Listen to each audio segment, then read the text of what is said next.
बिस्मिल्लाहिर्रहमानिर्रहीम। रब्बि इश्रह ली सदरी व यस्सिर ली अमरी वहलुल उक़दतम मिन लिसानी यफ़क़हू क़ौली। My name is Dr. Muazzam Manzoor. Medicine is my profession and teaching is my passion. Once again, I would like to welcome all of you to this webinar organized by topgrade.pk.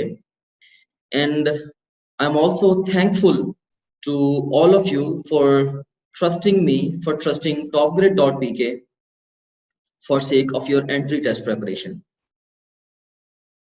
Let's start off our discussion conventionally. So let's start off with the tips for better preparation of AKU entry test. All right.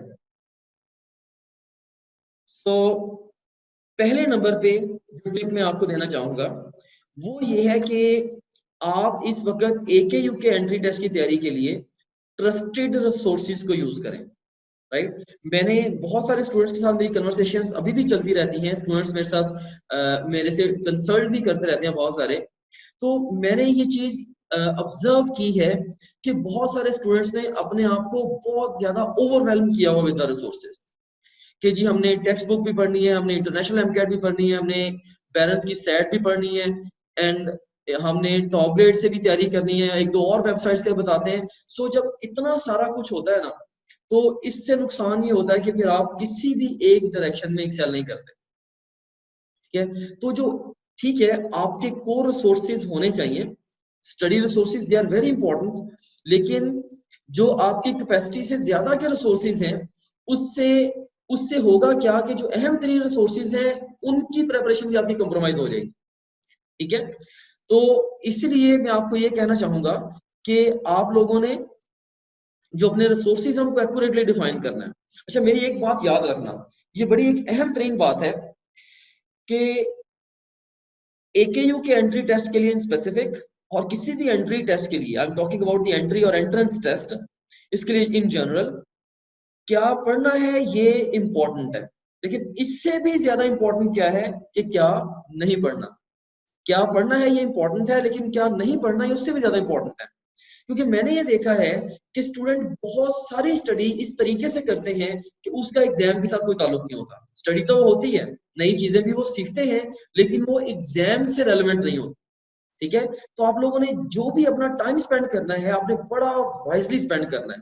देखिए आपके पास time limited है, आपके पास energies भी limited है, right. तो आपके जो forces हैं वो लिमिटेड है, तो अगर इन लिमिटेड सी फोर्सेस को आप बहुत सारी डायरेक्शंस के अंदर उलझा देंगे तो कहीं पे भी आप एक्सेल नहीं करेंगे। तो अगर आपकी लिमिटेड फोर्सेस हैं, आप इनको एक जगह पे कंसंट्रेट करा दें तो इनका जो इम्पैक्ट है वो ज्यादा स्ट्रॉन्गर इम्पैक्ट आएगा। सो एक अहम तरीन चीज जो कि मैं यहाँ पे कहना चाहूंगा वो ये है कि आप लोगों ने अपना जो फोकस है उसको सही रखना है। और उसको सही रखने का तरीकाकार क्या है? सबसे अहम तरीकाकार ये है कि आप जो अपने रिसोर्सेज हैं वो फोकस रिसोर्सेज उठाएं। उसमें आपको पता होना चाहिए कि आपके कोर रिसोर्सेज कौन से हैं। देखिए, रिसोर्सेज को मैं दो तरह से उनको सब डिवाइड करता हूँ, एक कोर रिसोर्सेज और दूसरे नंबर पे सप्लीमेंटल रिसोर्सेज। कोर रिसोर्सेज वो है जिनसे जो कि आपकी तैयारी का न्यूक्लियस बना रहे हैं, राइट। और दूसरे नंबर पे सप्लीमेंटल रिसोर्सेज वो हैं जो कि जो आपकी तैयारी का न्यूक्लियस है, लाइक वो उसके इर्द गिर्द घूम रहे होते हैं। तो अब जितना टाइम रह गया है, अगर आप कोर रिसोर्सेज भी पकड़ लें, अगर आप सप्लीमेंटल रिसोर्सेज भी पकड़ लें, तो क्या होगा? इससे नुकसान ये होगा कि अल्टीमेटली आप जो है ना वो अहम तरीन चीजों को मिस कर जाएंगे और बहुत सारी अनइंपॉर्टेंट चीजों के ऊपर टाइम स्पेंड करते चले जाएंगे। मैं देख रहा हूँ कि बहुत सारे स्टूडेंट्स ने हैंड रेज किया हुआ है, तो बच्चों अगर कोई भी आप लोगों का क्वेश्चन है या कोई बात आप साइड बाय साइड मुझे कहना चाह रहे हैं, तो ये बॉटम में मैंने व्हाट्सएप नंबर दिया हुआ है राइट कॉर्नर पे, तो आप इससे मुझे मैसेज दे दें। इंशाल्लाह जैसे ही मुझे अभी मैं टाइम एलोकेट करूंगा क्वेश्चन आंसर सेशन को, फिर मैं आपके क्वेश्चन का आंसर भी कर दूंगा। ऑलराइट, तो इसमें जो स्टडी रिसोर्सेज है उसमें अपने सिर्फ इस वक्त जितना टाइम हमारे पास रह गया है, हमारे पास टाइम है ही सिर्फ कोर रिसोर्सेज का। ठीक है, अब आपने अपनी टेक्स्ट बुक को पढ़ा नहीं हुआ, टेक्स्ट बुक को आपने अच्छे तरीके से ग्रिप नहीं किया, शायद आपको किसी भी और रिसोर्स को करने की जरूरत नहीं है। मैं कभी भी ये रिकमेंड नहीं करूंगा कि टेक्स्ट बुक के ऊपर आपकी ग्रिप है नहीं और आप किसी और चीज के ऊपर चलेंगे, राइट। तो इसीलिए मैं आपको कोर रिसोर्सेज, अगर दो कोर रिसोर्सेज बनाऊं इस वक्त जो कि आपकी बेस्ट तैयारी करा देंगे। एक इसमें topgrade.pk की सब्सक्रिप्शन है और दूसरे नंबर पे आपकी टेक्स्ट बुक है। तो इन दो रिसोर्सेज के अलावा थर्ड कोई भी रिसोर्स मैं जो रिकमेंड करूंगा वो ये है कि आप इस वक्त अडॉप्ट ना करें, राइट, क्योंकि जितना टाइम अवेलेबल है उसके अंदर पॉसिबल नहीं है इससे ज्यादा काम को करना। ओके, इसके अलावा अभी 55 डेज का मैंने स्केड्यूल बना दिया। बच्चों का एक बहुत बड़ा मसला ये होता है कि हम अपनी स्टडी को स्केड्यूल कैसे करें, हम रोजाना रोजाना की बिना पे कितना कितना कंटेंट कवर करते जाएं कि हमारा जो सिलेबस है वो इन टाइम कवर भी हो जाए, हमारे सारे वीक टॉपिक्स भी कवर हो जाएं, हमारे अच्छे तरीके से टॉपिक्स तैयार भी हो जाएं, हर सब्जेक्ट की हमारी स्ट्रेटजी भी ठीक रहे। तो ये सारी की सारी चीजें हैं, इन चीजों की केयर जो है एक अच्छा स्केड्यूल कर लेता है। उसके बाद टिप नंबर 3 क्या है, you must set the fix daily routine. अभी आप सारे के सारे बच्चे फिक्स डेली रूटीन सेट कर लें और याद रखना इस स्टेज पे कि कम से कम 50% आपका जो टाइम है, मिनिमम 50% ऑफ द टाइम ये एमसीक्यूज की प्रैक्टिस पे जाना चाहिए, एमसीक्यूज की प्रैक्टिस पे, राइट। तो अब देखिए मैं, और ये इतना टाइम अगर आप देंगे तो ही आपकी सक्सेस जो है वो इंश्योर होगी। इसमें जैसे एक चीज को आप अंडरस्टैंड कर लें कि से टॉप ग्रेड का हमारा जैसे जो स्टूडेंट पैनल भी है उसके अंदर अप्रोक्सीमेटली 25,000 मल्टीपल चॉइस क्वेश्चंस है, राइट। तो अगर डेली बेस पे आप कम से कम 500 सवाल करेंगे फिर भी उसको तकरीबन 50 दिन लगने हैं पूरा वो कंटेंट कवर करने में, राइट। तो इसलिए मैं आपको स्ट्रांगली रिकमेंड करूंगा कि हमने जैसे स्केड्यूल में भी किया है कि अपना 50% टाइम जो है वो एमसीक्यूज की प्रैक्टिस पे लगाएं और जितने ज्यादा हो सके आप एमसीक्यूज को अटेम्प्ट करें। जैसे मिनिमम टारगेट जो है वो 25,000 सवालों का है, राइट। मिनिमम टारगेट आपका 25,000 क्वेश्चंस का है। इसके अंदर से भी कुछ सब्जेक्ट्स हैं जिनके लिए आपकी तैयारी का कहने की सोल स्ट्रेटजी है ही जस्ट एमसीक्यूज। जैसे अब आपके जो इसमें मैथ रीजनिंग का जो सेगमेंट है, मैथ रीजनिंग के अलावा इसके अंदर आपका जो साइंस रीजनिंग का सेगमेंट है, इन दोनों सेगमेंट्स के अंदर आपको लंबी चौड़ी बुक्स को पढ़ने की जरूरत ही नहीं है, ना आपको लेक्चर सुनने की जरूरत है। सिर्फ और सिर्फ आप क्या करें, सारे के सारे इनके पास पेपर्स कर लें, एग्जाम आपका इंशाल्लाह अटेम्प्ट हो जाएगा। तो साइंस और मैथ रीजनिंग के लिए पास्ट पेपर्स के एमसीक्यूज कर लें। अभी हमने जितने भी पास्ट पेपर्स हैं साइंस रीजनिंग के, मैथ रीजनिंग के, हमने उनको अपने सिस्टम में एंटर करना रिसेंटली स्टार्ट किया हुआ है। इंशाल्लाह विद इन 1 to 2 वीक्स वो क्वेश्चंस आपको सारे के सारे हमारे स्टूडेंट पैनल में अवेलेबल भी हो जाएंगे और टॉपिक वाइज सॉर्ट करके हम आपको दे देंगे और ईयर वाइज सॉर्ट करके दे देंगे आपको, राइट। ऑलराइट, पर मिनिमम टारगेट आपका जो 25,000 एमसीक्यू सॉल्व करने का।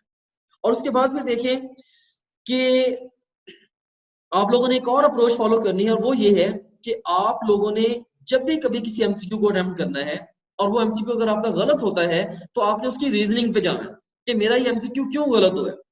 क्या मैंने बुक को सही नहीं पढ़ा था, या मैंने सवाल को ध्यान से नहीं पढ़ा स्टेटमेंट को, या मैंने चारों ऑप्शंस को नहीं पढ़ा, या मैंने पढ़ा था उसको अच्छे तरीके से समझा नहीं, या मेरा कॉन्सेप्ट इसके अंदर वीक था, whatever the reason is. तो जब भी आपका कभी कोई एमसीक्यू गलत हो आप उसकी रीजनिंग पे जरूर जाइए, मेरा क्वेश्चन क्यों गलत हुआ है। तो आप एक तो उस क्वेश्चन से रिलेटेड भी सीखिए और इसके अलावा आप ये भी सोचें कि यार इस तरह की गलती मेरे साथ इस क्वेश्चन में हुई है तो ये और भी बहुत सारे क्वेश्चंस में हो सकती है, तो मैंने अपनी स्टडी स्ट्रेटजी को कैसे चेंज करना है कि आइंदा मेरे से इस तरह की गलती ना हो, राइट। तो हर गलती के नतीजे में आप ना सिर्फ उस सवाल के से लर्निंग लें बल्कि आप अपनी ओवरऑल अप्रोच सही करें, अपनी किताब पढ़ने की अप्रोच, अपनी सवाल पढ़ने की अप्रोच, सवाल अटेम्प्ट करने की अप्रोच। सो जो भी रीजनिंग है ना, आपकी जो क्वेश्चन रॉन्ग होने की जो भी बैक एंड पे रीजन है, राइट, उस रीजन को जरूर एड्रेस करें। इस तरह से आप एक गलती करेंगे और शायद आप सैकड़ों गलतियां एक गलती की मदद से अवॉइड करना सीख जाएंगे, राइट। तो ये एक बड़ी पावरफुल स्ट्रेटजी होती है। उसके बाद फिर एक और अहम बात यह है कि जब आप प्रैक्टिस टेस्ट दे रहे होंगे तो आप लोगों ने जो जो भी कंफ्यूजिंग क्वेश्चंस हैं उनको आपने मार्क कर लेना है। हर वो सवाल जो कि आपको जरा सा भी लगता है कंफ्यूज कर रहा है, ठीक है, आप उस क्वेश्चन को अटेम्प्ट जरूर करें लेकिन आप उसको निशानी लगा लें, यार ये सवाल मुझे कंफ्यूज कर रहा है, बाद में इसको मैंने जरूर देखना है कि ये इसकी एक्चुअली इसका आंसर निकलना कैसे है, राइट। तो वैसे भी हमने अपने स्टूडेंट पैनल के अंदर भी क्वेश्चंस को मार्क करने का ऑप्शन दिया हुआ है, मार्क क्वेश्चन को अलग से बाद में निकाल भी सकते हैं। उसके बाद फिर एक और अहम तरीन बात वो ये है कि आपने एकेयू के सारे पास क्वेश्चंस को जरूर अटेम्प्ट करना है। इस वक्त अगर आप मेरे से ये पूछे ना कि सिंगल मोस्ट इंपॉर्टेंट थिंग क्या है, पहली अहम तरीन चीज क्या है अगर हमने एकेयू में एडमिशन लेना है, मेरा आंसर होगा सारे पास क्वेश्चंस विद रीजनिंग कर लो, राइट। सारे पास क्वेश्चंस 27 ईयर्स के पास क्वेश्चंस कर, सबसे अहम तरीन काम इस वक्त करने वाला ये है। अब आप मेरे से ये पूछेंगे कि सर इसके अलावा जो दूसरा अहम तरीन काम है वो कौन सा है? मैं कहूंगा कि दूसरा अहम तरीन काम ये है कि आप एमसीक्यूज की मदद से अपनी टेक्स्ट बुक को समझो, क्योंकि टेक्स्ट बुक को आपने ऑलरेडी काफी दफा पढ़ा हुआ है, ठीक है? तो अगर आप एक दफा और पढ़ लेंगे शायद ये चीज इतनी हेल्प नहीं करेगी, तो मैं आपको ये बताना चाहता हूं कि आप एमसीक्यूज की मदद से टेक्स्ट बुक को पढ़ लो, राइट? तो इसका तरीकाकार यही होगा कि आप टेस्ट दो, हर टॉपिक के टेस्ट दो, और टेस्ट में जो गलतियां होती हैं उनके लिए टेक्स्ट बुक को कंसल्ट करो। तो सवालों की मदद से किताब को पढ़ना ये एक्टिव लर्निंग होती है। तो ये दो दो काम आप कर लो, इंशाल्लाह आपकी जो सक्सेस है, अगर आप केपेबल हैं, कोर्स इन दो कामों के जरिए आप अपनी सक्सेस को यकीनी बना सकते हैं, राइट? ओके, और ऑफ कोर्स ये दो काम कर भी वही बच्चे पाएंगे, लाइक जैसे सारे पास क्वेश्चंस को करना, इसके अलावा 25,000 हमारे क्वेश्चन बैंक के क्वेश्चंस को अटेम्प्ट करना, ये उसी बच्चे का काम होगा जो बहुत ज्यादा एक्स्ट्राऑर्डिनरी बच्चा है। हर बच्चा ये कर भी नहीं सकता। ओके, तो लेकिन अगर आप ये बेंचमार्क अचीव कर लेते हैं तो इंशाल्लाह success will be your fate. उसके बाद फिर एक और चीज बड़ी इंपॉर्टेंट जो है वो ये भी है कि अब आप अपने एग्जाम के करीब से करीब तक चले जा रहे हैं, तो इसके अंदर अब आपने क्या करना है, आपने अपनी जो टेस्ट टेकिंग स्ट्रेटजीज हैं इनको भी फाइन ट्यून करना स्टार्ट कर देना है। इनको फाइन ट्यून करने से क्या मुराद है, आप लोग ये डिटरमिन करें कि आपने सब्जेक्ट्स को किस सीक्वेंस में अटेम्प्ट करना है, राइट?